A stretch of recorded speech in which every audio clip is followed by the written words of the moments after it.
Alright, here's the camera. Right here, I put it in front of my rear view mirror so it doesn't distract me when I'm driving. So when I'm driving, that's what I see. I ran the wires up here. Oh, that one's kind of popping out. But it tucks in real nice here.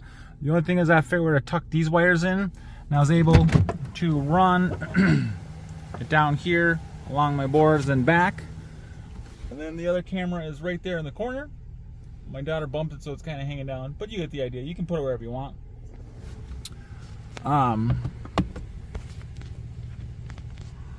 Works good.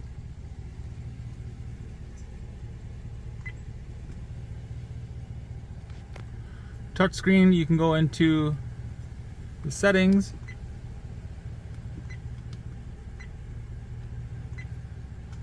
You can adjust it so you can just have the front or just the rear or both. Microphone, multiple different settings for, oops, where do I get into it here? Hold on.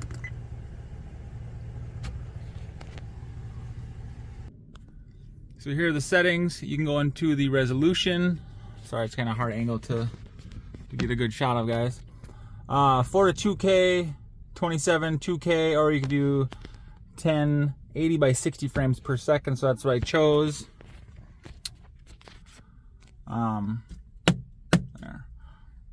There. It's touch screen, so you can go back and forth.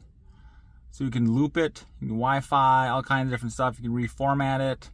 Anyways, it's really slick, guys. Definitely a good camera. Can't go wrong. Oops. Go back. Hertz, what do you want? 50 hertz, 60 hertz. Back to the main screen. Oops. It's kind of sensitive to the touch. There you go. Back to the main screen. And then it runs off this plug here. Plug into your lighter, and it does have the little USB so you can still charge your device off this, but it's only 1 amp. Where, like, my one over here is the 2.5 amp. So, charges phone faster. Definitely not a bad little camera, guys. It sticks to the windshield. It comes with that little stick. It hasn't fallen off yet. It's been about a week. Comes with a 64 gig chip, so, you know, not bad. Hope this helps.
In a happy place, Storm and Norman, Weeby 108.